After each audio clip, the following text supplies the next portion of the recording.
दहेज के दानव कलयुगी पति पर लगा। अतिरिक्त दहेज के रूप में 10 लाख रुपए की मांग पूरी न होने पर 7 माह की गर्भवती नवविवाहित पत्नी की परिजनों के साथ मिलकर बेरहमी से पिटाई कर ट्रिपल तलाक देकर घर से बेघर करने का आरोप। बुंदेलखंड के महोबा में कलयुगी पति पर अतिरिक्त दहेज के रूप में 10 लाख रुपए की मांग पूरी न होने पर परिजनों के साथ मिलकर 7 माह की गर्भवती नवविवाहित पत्नी की बेरहमी से पीट कर बेदम कर ट्रिपल तलाक देकर घर से बाहर निकालने का सनसनीखेज आरोप लगा है। फिलहाल पुलिस ने ससुराली जनों की प्रताड़ना का शिकार हुई 7 माह की गर्भवती नवविवाहित को अस्पताल में भर्ती करा मामले की जांच पड़ताल शुरू कर दी है। दरअसल मामला शहर कोतवाली कस्बा क्षेत्र के भट्टीपुरा इलाके का है, जहां पनवाड़ी कस्बा की रहने वाली नसरीन खातून की शादी बीती 14 अक्टूबर 2025 को भट्टीपुरा मोहल्ले के रहने वाले अब्दुल कदीर के साथ हुई थी। आरोप है कि शादी के बाद से ही ससुराली जन अतिरिक्त दहेज के रूप में 10 लाख रुपए की मांग कर विवाहिता को प्रताड़ित करने लगे। मांग पूरी न होने पर शुरू हुआ आए दिन मारपीट कर प्रताड़ित करने का सिलसिला नहीं रुका और गर्भवती होने पर भी पति और ससुरालीजनों द्वारा मारपीट की जाने लगी। आरोप है कि बीते रोज भी पति ने उसे परिजनों के साथ मिलकर बेरहमी से पीट कर बेदम कर दिया।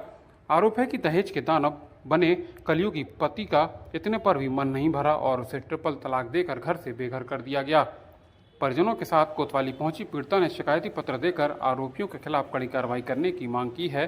फिलहाल पुलिस ने पीड़िता को मेडिकल परीक्षण के लिए अस्पताल पहुंचा मामले की जांच पड़ताल शुरू कर दी है।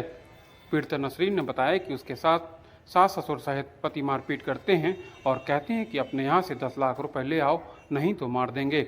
वहीं पीड़िता का भाई बताता है कि उन्होंने अपनी बहन की शादी अपनी क्षमता से ज़्यादा दहेज दिया था, इसके बावजूद ससुराली जन और दहेज की मांग को लेकर उसे प्रताड़ित करते हैं। अब हम लोगों को न्याय चाहिए।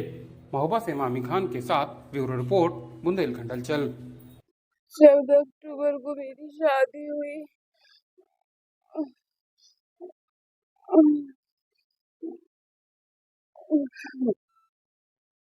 मेरा मेरा शौहर अब्दुल कदीर और मेरी सास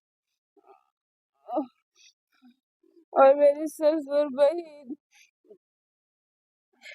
मुझे दहेज के लिए कहते हैं कि तुम दहेज कब लेके आई हो। 10 लाख रुपए मांगते हैं, 10 लाख रुपए लेके आओ अपने घर से।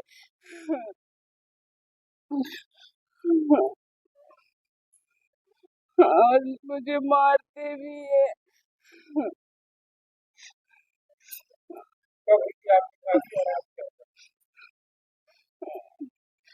कल मेरे साथ मारा पीटी हुई और मुझे 3 तलाक भी दिए उन्होंने।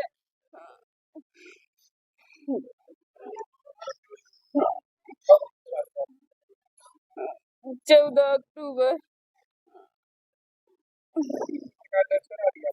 हाँ,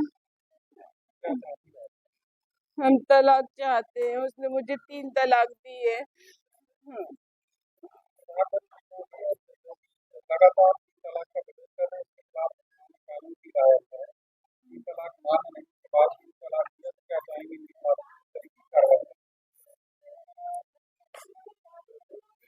मुझे तलाक चाहिए उससे, उसके खिलाफ कार्रवाई करें। हमने अपनी छोटी बहन की शादी यहाँ महोबा में भट्टीपुरा में बहीर के यहाँ पे की थी। उनके जो लड़का है अब्दुल कदीर, वो हमारी बहन के साथ मारापीटी करते हैं बहुत। और जब से शादी हुई है तब से अभी हर 15 दिन 1 महीने में बराबर मारापीटी करते हैं उसके साथ में।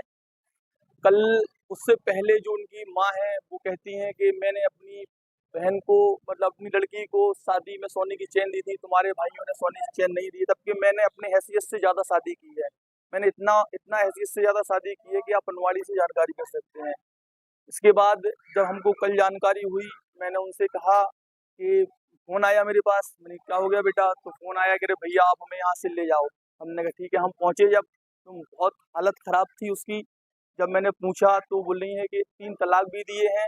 इनके जो घर वाले हैं 10 लाख रुपए की मांग करते हैं। हमारे पास भी कई बार कॉल आया कि आप 10 लाख रुपए दीजिए, 10 लाख रुपए की मांग करते हैं। और इसके बाद मांग के साथ साथ में मारा पीटी के बहुत सारे केसेस हैं। बहुत बहुत ज़्यादा मारा पीटी बहुत ज़्यादा करते हैं।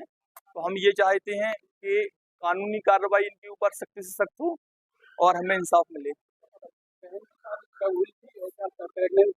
जी, हमारी बहन की शादी हमने पिछली साल अक्टूबर में की थी, 14 अक्टूबर को। अभी हमारी बहन 7 महीने की प्रेग्नेंट है, तो और ज़्यादा उसकी हालत खराब है। ये मोदी ने 3 तलाक के खिलाफ कानून लाए थे, उसके बावजूद भी इस तरीके की तलाक दी गई। क्या चाहते हैं? हम चाहते हैं इनके ऊपर कड़ी से कड़ी कार्रवाई हो और हमें इंसाफ मिले। किसने मारपीट की है? इनके माँ है, बाप है और इनका हस्बैंड है। ये लोग मारा-पीटी करते हैं उसके साथ में। महिला ने कोतवाली नगर में एक तहरीर दी कि उनके पति और ससुराली जनों ने उनके साथ में दहेज के लिए उनका उत्पीड़न किया, मारपीट की और साथ ही 3 बार तलाक बोल करके मुस्लिम विवाह विच्छेद अधिनियम के अंतर्गत अपराध किया है। उपरोक्त महिला की तहरीर पर कोतवाली नगर में सुसंगत धाराओं में अभियोग पंजीकृत किया गया है, जिसमें नियमानुसार साक्ष्य संकलन की कार्रवाई की जा रही है। अग्रिम विधिक कार्रवाई प्रचलित है।